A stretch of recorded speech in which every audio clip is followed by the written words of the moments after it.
Good afternoon and welcome to the first ever virtual National Greek Tourism Organisation press conference. My name is Sam Martin from the WTM team and I'll be the moderator for today's session. In a few moments, I'll be joined by the Greek Tourism Minister, Harry Theoharis. But first, we're going to watch a couple of videos provided to us today by the Greek National Tourist Board. The first one I will bring up just now and enjoy. What would you do first in a land blessed with crystal clear waters, where life blooms and smiles go as far as the eye can see? That's all you need to think about, because behind your every ideal experience, there's a complete protocol for your safety in action. Destination Greece, health first. Those words there from the Greek National Tourist Board. I'm going to now play a second video from the Greek Tourism Minister himself, Harry Theoharis, who'll be joining us live in around 10 minutes' time. He'll give us the latest updates from Greece with a recap of 2020 and the new tourism strategies for 2021. If you can just bear with me for 2 seconds while we open this file up. And a reminder, if you would like to submit some questions for today's session, you can use the Q&A function in the top right-hand corner of your screen. Enjoy this video now. Ladies and gentlemen, dear friends, I'm sorry that this year we cannot meet in person and discuss. This pandemic keeps us away, but tourism unites us. I'm optimistic, however, that the next WTM exhibition will take place in my beloved London physically, a city where I studied and worked for years. This year is a special one for everyone, and certainly for Greece that managed to open its tourist season and welcome more than 750,000 British visitors.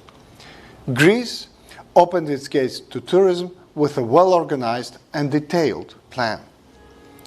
We prepared health protocols for every economic activity. We trained hundreds of thousands of employees in those new protocols.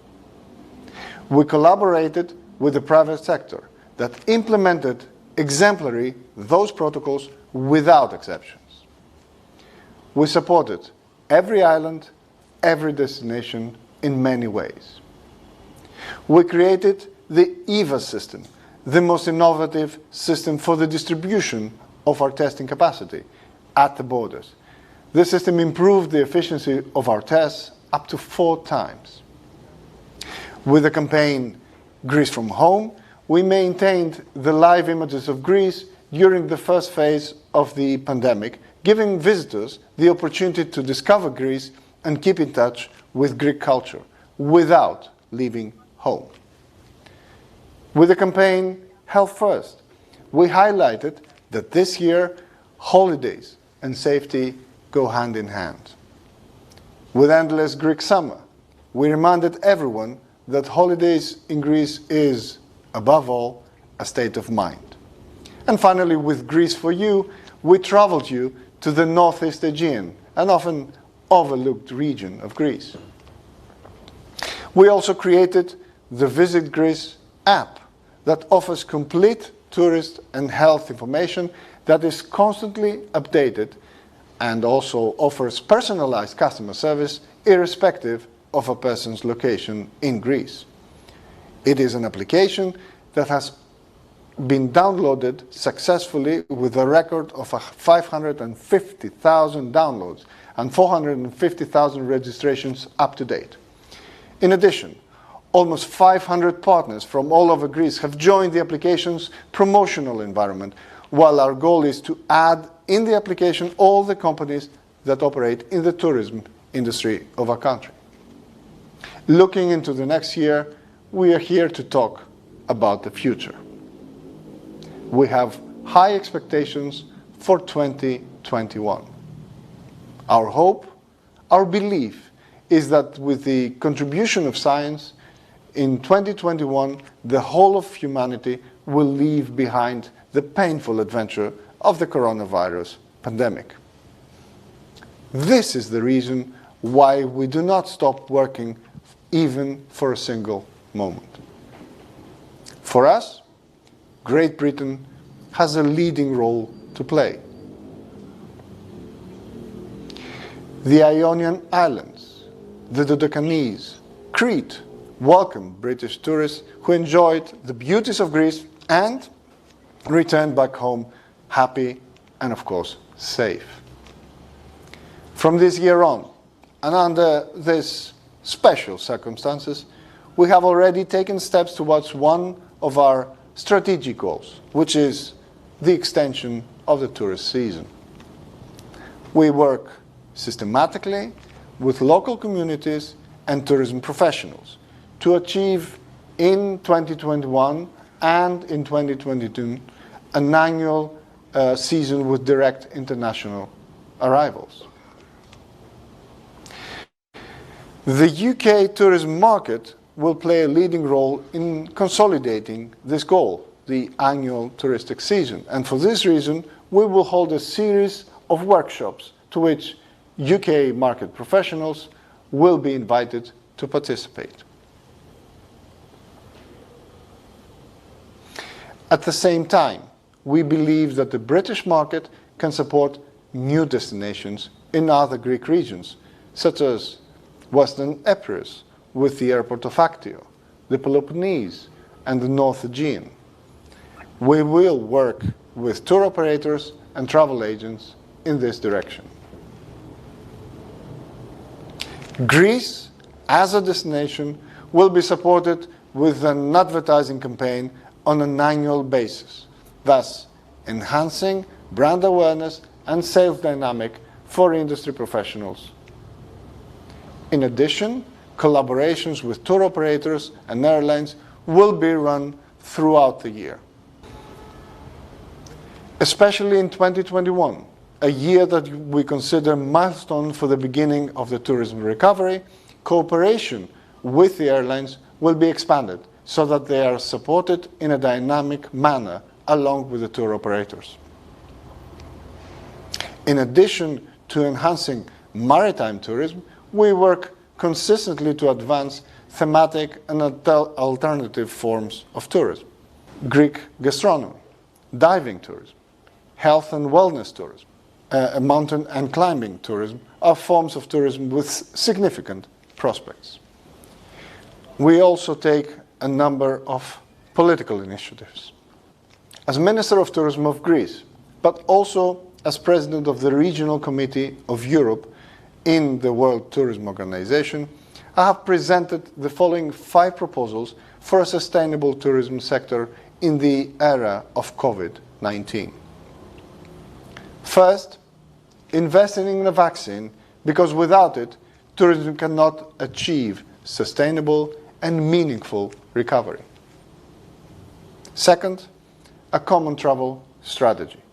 As countries will manage to curb the spread of the virus with a vaccine, general restrictions on the free movement to and from other regions or member states with a similar epidemiological profile will have to be replaced by more targeted measures. Third, stimulating demand to motivate citizens to travel. Fourth, support of the tourism industry throughout the development of integrated recovery strategies for sectors that are mostly affected by the crisis. Businesses, after all, are an integral part of the industry, are at the heart of any recovery. Fifth, these proposals must be under the umbrella of the strategic readjustment and must be supported by activities associated to local, regional, and national measures so that the tourism ecosystem lies on a stable basis. We know for a fact that this crisis will leave a long-term footprint on the way the industry operates. Ladies and gentlemen, dear friends, 2021 is an important year for Greece for an additional reason. 2021 coincides with the celebration of 200 years since the rebirth of the modern Greek state. That is why it is twice as important for everyone to visit Greece next year, to celebrate with us the freedom and the right of all peoples to self-determination. In 1821, Greeks became once again in history a global example of passion for freedom and democracy. The slogan, "Freedom or death," forever codified in the pattern of our flag, also inspired important personalities, such as Lord Byron. If ancient Greece gave birth to democracy and to the concept of the citizen with rights and obligations, the revolution of 1821 offered these fundamental ideas the opportunity of rebirth. 2021 is a milestone for the Greeks who, through a series of activities and the reintroduction of themselves to the world community, we are a nation with ancient roots. And at the same time, we are very young. We were reborn just 200 years ago, having created our modern state from scratch. In 2021, we will celebrate this anniversary, and we are waiting to host all of you. Ladies and gentlemen, dear friends, when I was in London with you a year ago, I could never have imagined what would follow. I guess nobody could. Today, I feel proud because Greek tourism has succeeded. The reputation and the brand of Greek tourism remain strong. Nothing was easy, but we proved that nothing is impossible. And we move on to the day after. As Odysseus Elitis, the Nobel Prize laureate for literature, once wrote, "If you take Greece apart, in the end, you will be left with an olive tree, a vineyard, and a boat." You see, these items are sufficient to make anyone happy. Greece is always like a wide open embrace, ready to welcome you. She will offer you an authentic touristic product, different from the others, with its own identity and distinct brand. She will love you, and you will love her back. Thank you for listening to me, and I will be happy to welcome you and your friends next summer in Greece.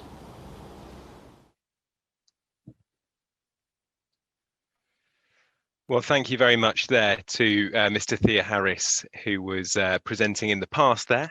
We're back on live, and Mr. Theoharis is joining us live from Athens today. How are you, Mr. Theoharis? Hello, I'm fine. A bit disappointed that we are not physically in the same place, able to visit London again, but you know, we have to make do with exactly. the situation. And that has been the topic of so many of these discussions as part of WTM Virtual, that idea of resilience and getting through it so we can bring tourism back again in a better light. I'm now going to hand over to you, though, to discuss more about the approaches that the Greek Tourism Ministry are taking. Okay. So when we look at what the country is doing, how has the COVID-19 pandemic affected tourism in the country? Well, I mean, like every country, the pandemic has forced us to redesign the way we operate, both for the internal market, with the lockdowns and the changes, the physical changes to the way we work and the way we socialize, and of course to the way tourism opened. We initially scrambled to bring everything to a standstill to prepare everyone, and we had to, of course, support the touristic businesses through this difficult period of hibernation. And in the second phase, we worked really hard with the private sector in order to institute all the different processes and protocols that are required to open safely. I'm glad to say that we did open safely gradually from the 1st of July onwards, and with a great success, if you like, keeping a balance between the health considerations, which are in the forefront of any government, not just ours. And of course, the needs and the demands of both the industry and the tourists that want to travel. Exactly. And do you think it's something that's sort of formed part of this kind of unique Greek culture you talked about in that previous video that means that the country has dealt incredibly well with the COVID-19 crisis in terms of its R rate, its death figures, and infection rates? In comparison to the rest of Europe, Greece has done an incredibly good job. And what is it in particular in that Greek identity, you touched on it in the video, that you think makes that such a case? Well, we took decisive action and very, very quickly. I think that's what distinguishes our approach, at least in the first phase, but this continues in this phase as well with the measures that we currently take in terms of the lockdowns to be much earlier than comparable other countries have taken. The important thing is, however, the professionalism with which we approach this situation, at least as far as tourism is concerned, because of the importance of tourism in the Greek economy. We, if you like, had no choice but to ensure that we had an excellent cooperation with the private sector. We had a very strong culture and ethos of implementing those protocols. The results were exceptional. We had the mobile units doing tests in all the touristic areas, and those tests showed that there was very limited sort of transmission rates between the professionals and the tourists. So this was very, very positive, and that's what led to, if you like, Greece having the smallest number of restrictions during the summer. Yes. You know that the countries had to scramble and take different kinds of restrictions, and if you needed to keep track of all that, you needed an Excel spreadsheet with all the source markets and the destination markets and what applies to what on the way forward and on the way back. Really, this was a nightmare season for all professionals. I'm not saying anything original here. So we're glad that the kind of approach that we took, which was very transparent, very forthcoming in terms of the number of cases that we were reporting, we tried to be very true in order to build this kind of confidence. And I'm glad to say that this showed in the kind of confidence that we saw from the tourists, and all the research that we have says that all in all, people had a very positive experience.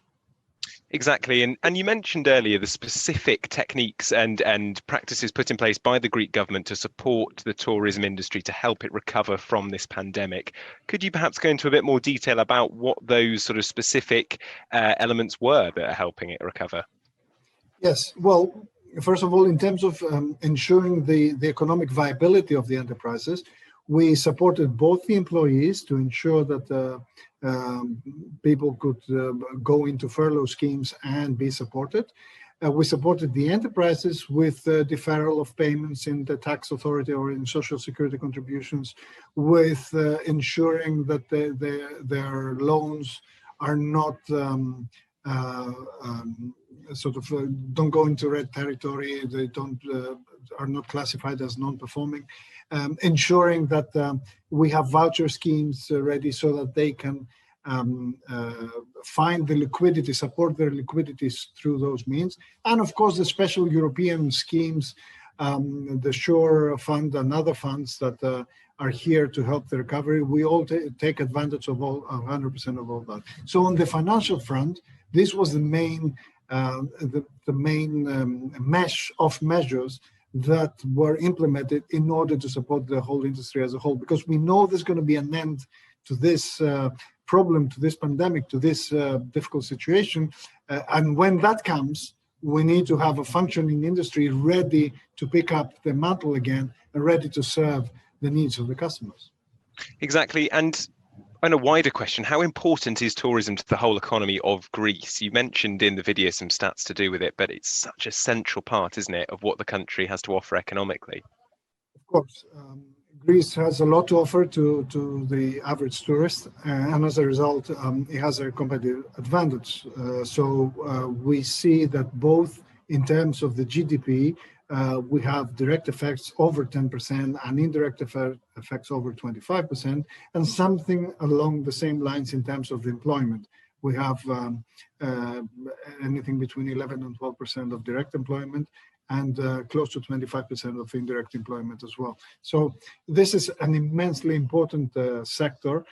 It goes to the heart of our identity. We're open people wanting to meet other people with an open mind, and glad to host other people in our country. So I cannot downplay as well the psychological effects of all this crisis. The fact that we had to close into ourselves, the fact that we had to keep social distancing, and that included social distancing from tourists, is not the normal way or anything that we would, at least as Greeks, call normality. Exactly. And you mentioned it's such a sort of friendly country, one that is built upon this reputation of welcoming guests from around the world. And I'm sure that must have been incredibly difficult for you.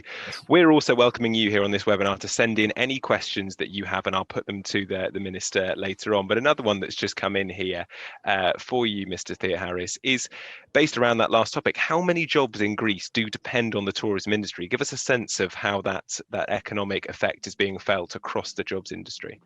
Yeah, I mentioned that it's over 100, over 10%, which is roughly, if you like, in absolute terms, about 400,000 jobs directly, and certainly more than double, or perhaps more than 2.5 times that, if you take into the indirect effects. So that will close in to 1 million of jobs affected. So it's a very, very important part of the Greek economy, not just in economic terms, but in social terms. And if you like, we were just a few hours ago in the Minister Summit, and one of the points that was raised was that, of course, health situation is first, but we are here trying to deal both with an economic problem and a problem that very quickly, fastly becomes a social cohesion problem. So it's one of our duties to try to build upon the responses in every possible way to ensure that this does not create such a huge social cohesion problem. You mentioned in the video earlier that Greece was experiencing a real boom year in 2019. And I remember you being at WTM last year and talking with such passion about the year that had been and the way that it was shaping up into 2020. Tell us a little bit more about how the tourism trade was before the pandemic and what the prospects are therefore for the recovery of it, hopefully into 2021. Yes, last year was a very, if you like, strange year. We had a flat start of the year, but it quickly picked up on the second half. And as a result, we had a bumper year, a poster year, about 13 to 14% increase in revenues, with about 2.5 to 3% more tourists arriving. This was exceptional by any measure. And we went into this year with even better numbers. In the first 2 months of 2020, the increase in revenues in Greece was about 22 to 23% compared to the first 2 months of 2019. So this was poised to be an incredible year. Unfortunately, everybody bumped into this wall, which is called COVID-19. And of course, we all felt the dire consequences, both on the health issue with our friends, our relatives, loved ones being lost to this pandemic, but also we felt the economic situation worsen. Now, Greece, in terms of the economy, has been faring better than the average European country. So it's not only that we took measures and lockdowns quicker than others, and if you like, that to a certain extent might seem counterintuitive. The fact that we moved quickly to be stricter and sort of put the economy in the back burner meant that the actual consequences in terms of economic recession that we're having to face are actually less than the average European country, because we managed to get out of this lockdown phase quickly. Now, we all have to contend now with a second wave. This affected us actually a bit disproportionately, because other European countries had the driving tourism to recover some of the lost revenue in the air tourism. We had to mainly rely on air travel for our touristic revenues because not just because we're not at the center of Europe, you have to drive much more, but we normally do have, Balkan tourism as a drive tourism market. But unfortunately, the Balkans were hit for the second wave much earlier than the rest of Europe. So we had to deal with protecting our citizens and take sometimes tough decisions in terms of the stipulations for testing and the closing of borders. Okay. Yeah, and so with that boom that took place obviously in 2019 and the start of 2020, was it the traditional regions of Greece, the kind of well-known destinations that were experiencing the most of that tourism boom, or were there some destinations that perhaps even caught you by surprise that became very, very popular with international travellers within the country? Well, I'll split it into two parts. The first part was the normality of the first two months.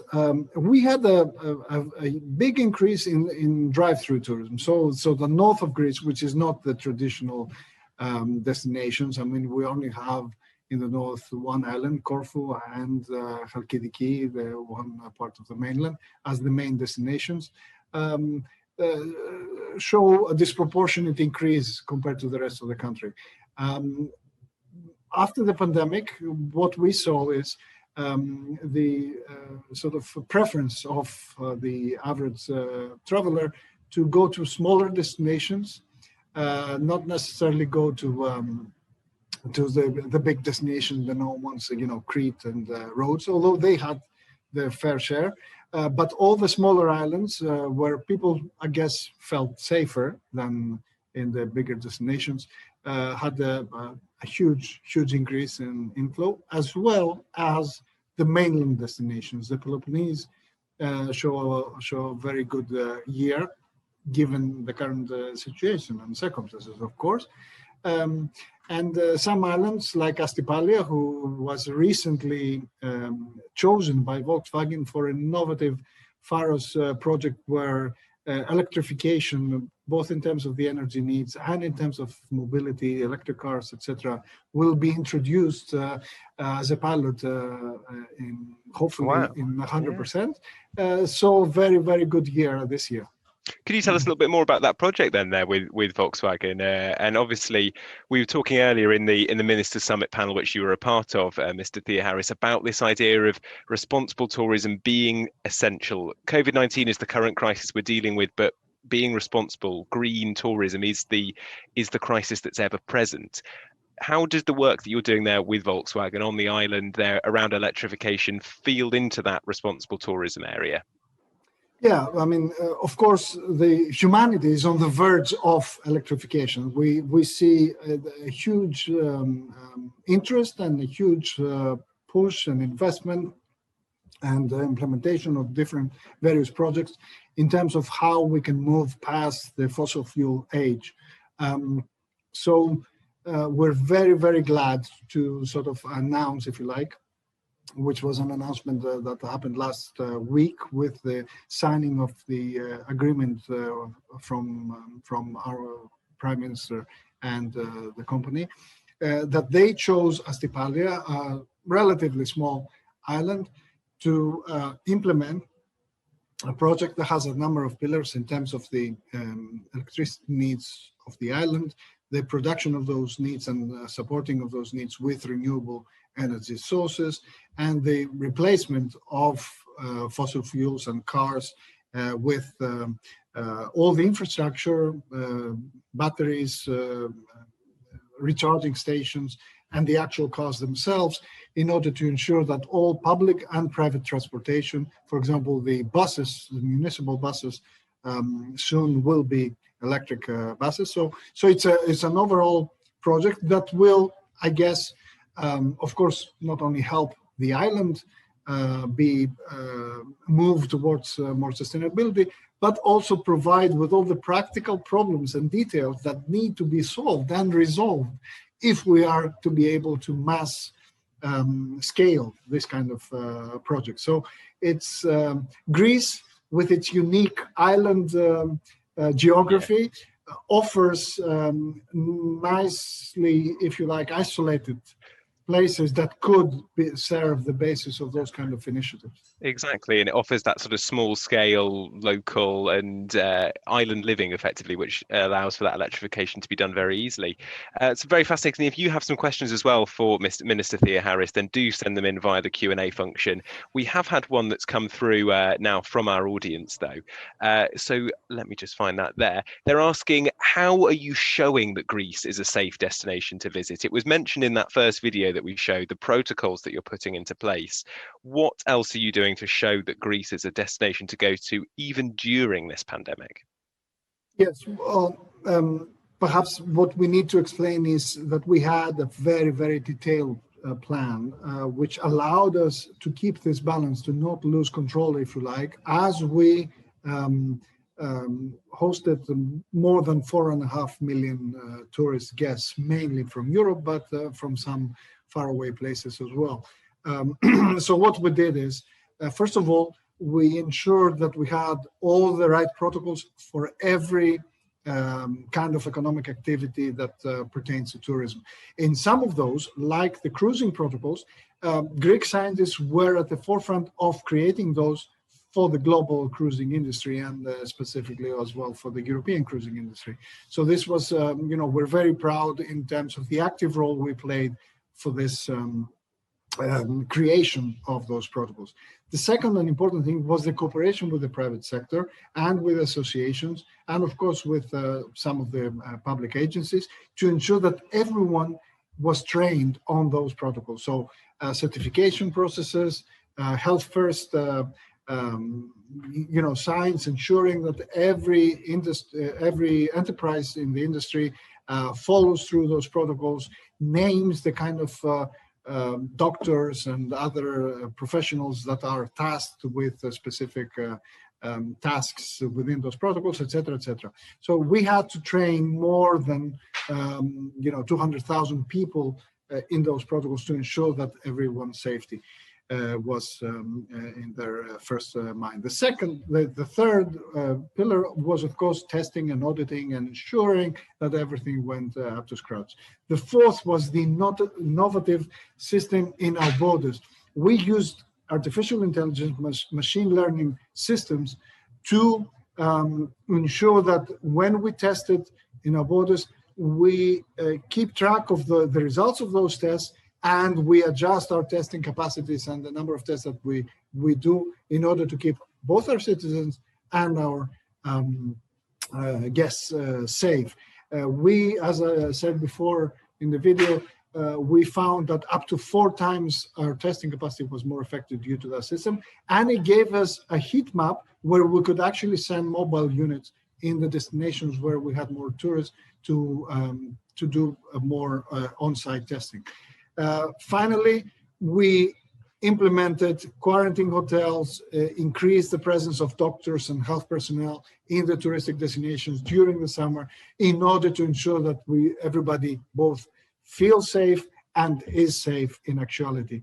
And the research that we had from people leaving Greece was that in overwhelming percentages, they thought that the experience was both professional and it made them feel safe. That's really fantastic to hear. And that is the way that people are going to be reassured when it comes to traveling and feel confident to go again.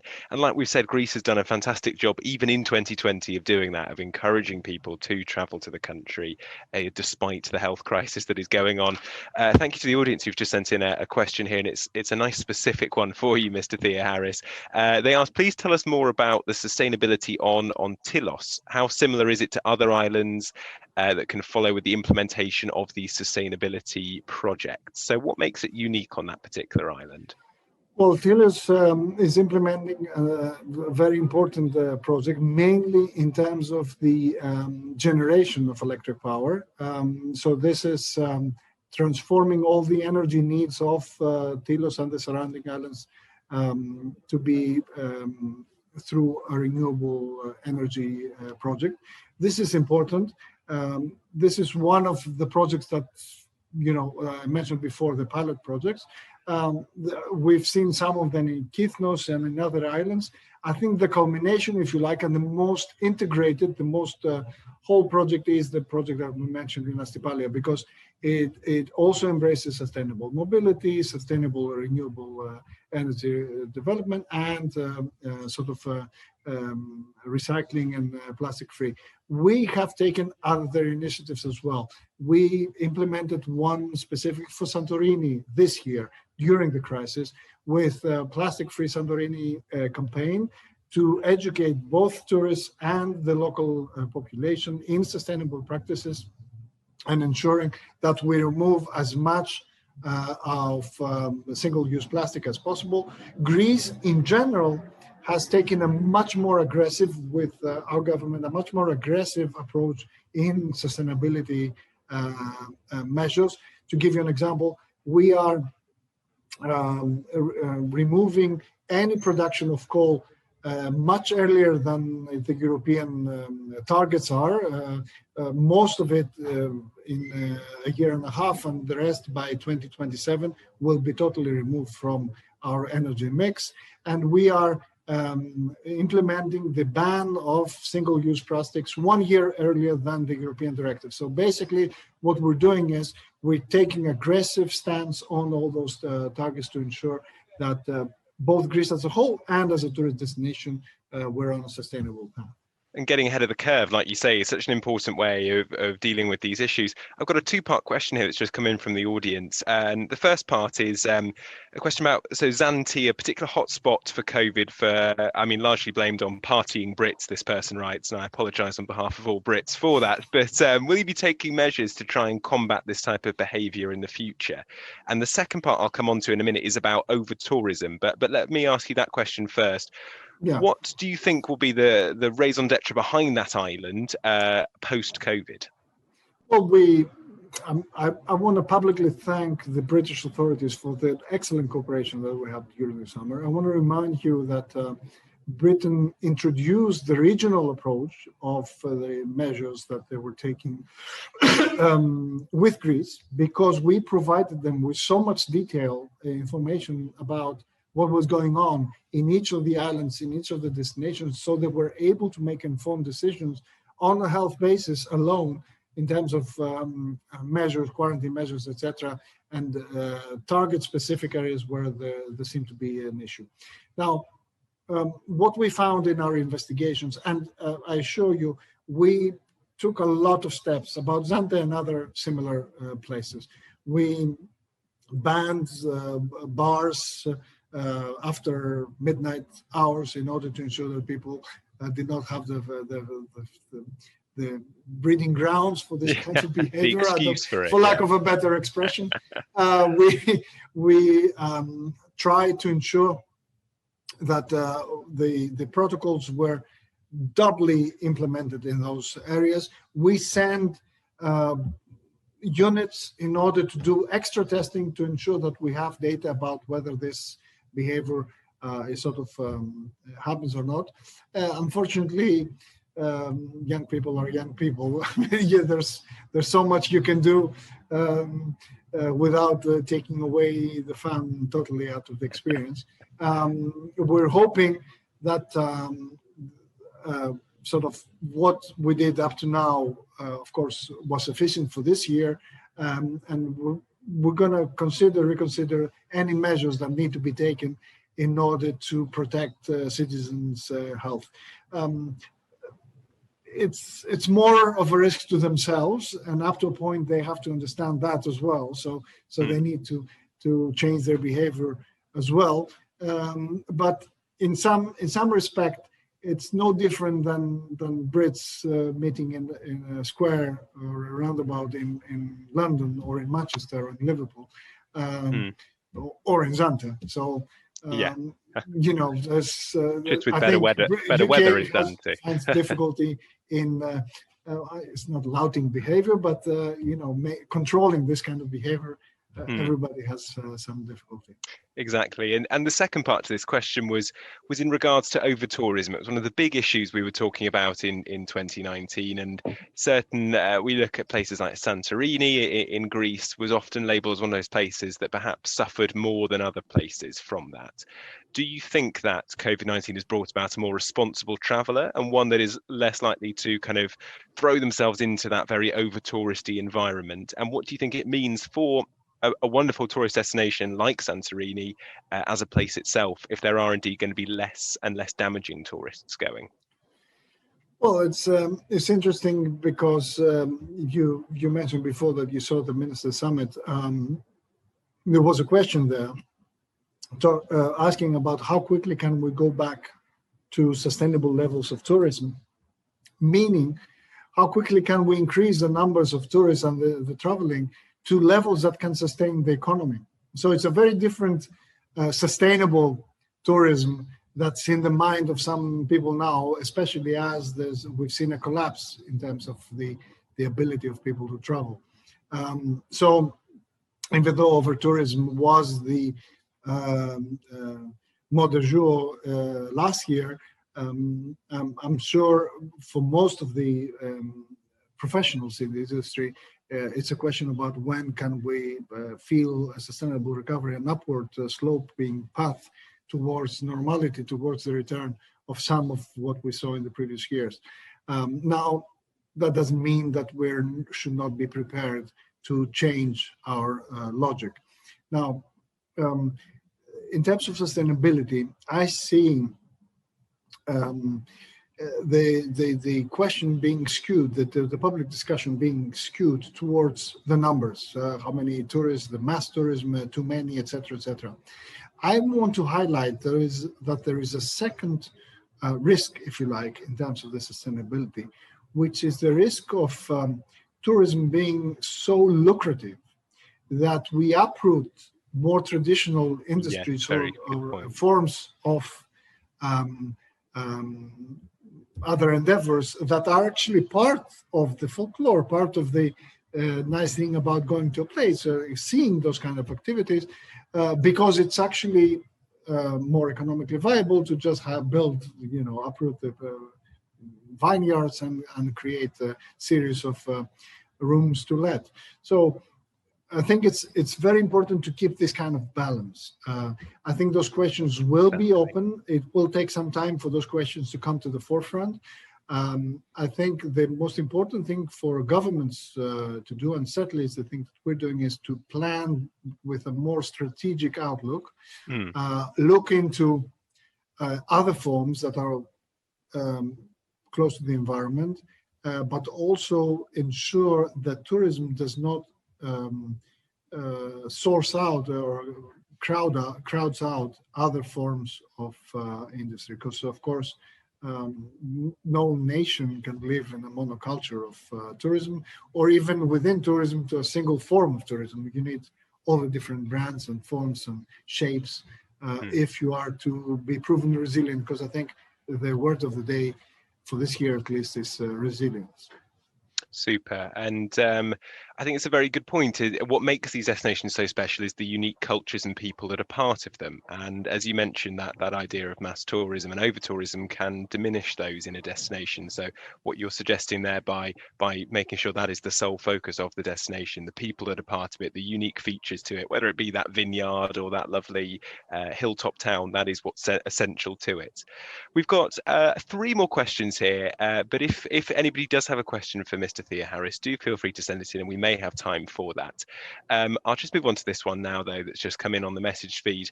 Mr. Theoharis, the media's been playing a massive role in updating travellers and companies about travel corridors, lockdowns, restrictions around the world. What message do you have to say to the media that's watching right now on this feed? What is your sort of overarching theme for COVID in 2020? Yes. Well, actually, I would like to speak about 2020. I think we need to offer people the vision for 2021 and beyond. If we take the broad look, bird's eye view, We've had 2020, which was a remarkable year, both in terms of the severity of the crisis, of course, and how it has taken all of us by surprise, and we had to adjust very, very quickly to this ravaging pandemic. But also to have a positive message, the fact that we were proven resilient, we managed, not just us as a country, but other countries as well, or other destinations, managed to reopen, managed to restart, managed to do so as a very complicated endeavor that required the cooperation among many agencies, at least within each country or each destination. So that's phase one, if you like, which is 2020.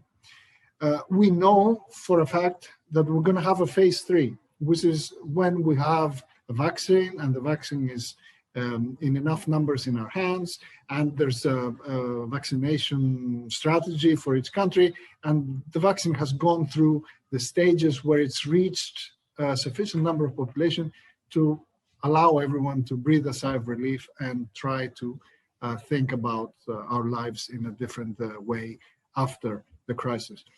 The vision now is the bridging year, which effectively will be 2021 or part of 2021 or most of 2021. So we have to now move away from the haphazard opening, the fragmented opening, to a more coordinated approach. We have tools in our hands. We have the fast tests, and we need to implement those. We need to replace horizontal geographical bans, horizontal geographical quarantines, to a more personal quarantines and bans, which is effectively, if you're tested positive, then you're not allowed to travel, or you go back to a work from home scheme or quarantine at your home when you return. So basically, traveling becomes, if you like, an individual risk. Now it's very much a collective risk. We have rules, different brinkmanship between countries, and pushing and trying to find ways of cooperating sometimes, not sharing of data. I mean, we have a strange, difficult situation. In Europe, we're luckier than other regions. We have the European institutions in the sense that we have means of talking to each other, a means of resolving differences, a means of reaching consensus, and that allowed Europe to be one step ahead, not where we would have liked it to be, but at least one step ahead in terms of this coordination. We have the traffic light system already in place. We have a common sharing of data through the CDC. We have common KPIs. We have a number of things. We don't yet have common quarantine rules. We don't have a common testing strategy. There are missing ingredients in this, but we're working there. So I'm if you like, my personal task, as I said, and my personal promise to the people of the touristic industry, of the tourism industry, is that I will push, as I have done, for the creation of this common travel protocol, which is the requirement for the new era that needs to come. So I've done so in the WTO as a president of the Regional European Committee, and also through the creation of a technical team among international institutions to create a policy paper for this common protocol. I've done so through the European Union institutions with recent trips in Brussels, together with the Secretary General of WTO, and I've done so through the pushing for those kind of priorities within our government and within our policies that we implement internally. So rest assured that this kind of vision is a vision that I'm well behind, our country is well behind, and we're hoping that we can see implemented very soon. Fantastic. And if you are interested in hearing more about that, I know you spoke very briefly about that earlier in the Ministers' Summit that we held here on the WTM virtual platform. That session is on demand if you want to watch Mr. Theoharis, amongst others, discuss this issue. We're going to move on to the penultimate question now. And if I can ask you, what type of traveller do you think is going to come back first to Greece? Is it going to be solo backpackers, Generation Z, or are we likely to see, I mean, this particularly could be the case for Greece, very health conscious travellers, perhaps elderly travellers who are going to Greece because they've seen the work that's been done there and they know that that's going to be a location where they can feel safe in. Who do you think then is going to be that traveller that first comes back? Well, we've seen various constituencies. At least if 2020 is anything, to go by. We've seen the younger crowd take the initiative very quickly, perhaps in a sort of an attitude which is a bit more lackadaisical. Laissez-faire, shall we say? Yeah, yeah, laissez-faire. Okay. So that's one type of crowd. We've seen people that prefer secluded and either destinations or types of accommodation, villas, etc. So people that are aimed into sort of having the same relaxed experience, but in a much more secluded environment to ensure that they have not a lot of contact. We've seen the high end take initiative and sort of come, and I think this has been a global trend.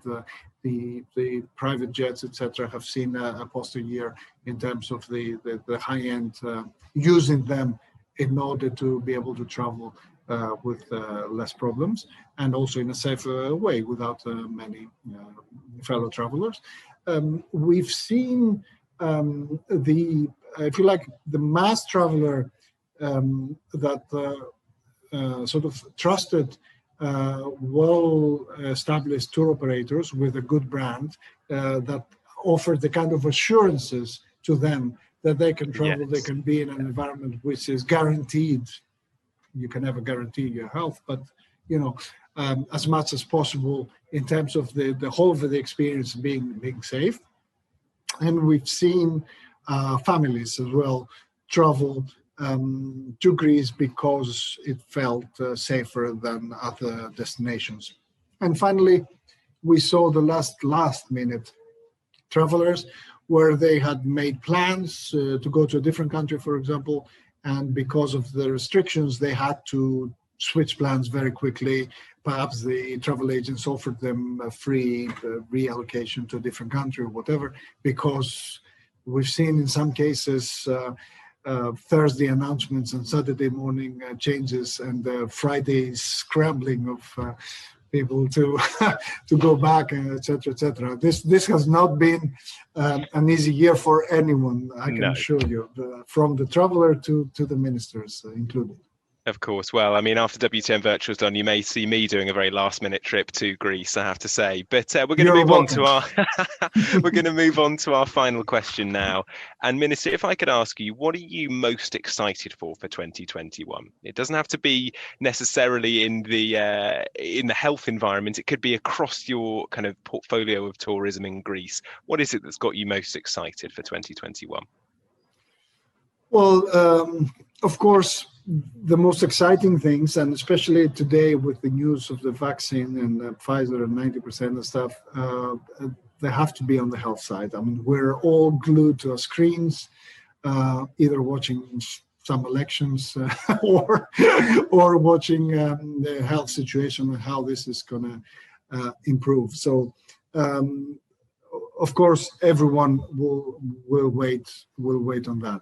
I think the important thing for me and the most, if you like, exciting thing in terms of the job that I have to do and the kind of tasks that I sort of put myself as goals is to see how we can take this this environment and make something better out of it. How can we ensure that those protocols move one step better forward? And next year, they're much more established and we fix any discrepancies. And B, how can we make this experience less of trouble for those pioneers that, visited Greece, in my case, and any other countries, I guess, in the respective minister's case, that sort of trusted us to come to Greece. And this was a huge honor for us to be able to host 4.5 million people, more than 4.5 million people in 2020. So we wanted, and I wanted, each and every one to have a good experience. Sometimes this was not possible because we had to change things rapidly and quickly, and sometimes without warning. I would like to sort of guarantee now that not just they're safe, because they are safe, and we've proven that as a destination. We've proven that in the most difficult of the situations in 2020. I want now to also ensure that safety goes hand in hand with what I'm a software engineer, so the term that we use is user friendliness. We want to have an experience that's seamless and user friendly and feels and is safe as well. Fantastic. Harry Theoharis, thank you so much for joining us today here on the WTM virtual platform. This session, like every other one, will be on demand on the platform for you to watch at your leisure, 24 hours a day, all around the world. We thank you very much for joining us today, wherever you might be. We hope you found that useful. Minister Theoharis, thank you. And we look forward to seeing more from Greece in the future. Have a wonderful afternoon, and thank you very much for joining us. Thank you very much. We look forward to hosting you and everybody else in Greece. Perfect. I'll see you in Athens. Next year is our 200th anniversary of the creation of statehood. We have an excellent year for anyone that chooses Greece as their destination. Perfect. Well, there you go. We've been given the expert insights. Thank you very much again, Mr. Theoharis, and thank you to watching. Goodbye now.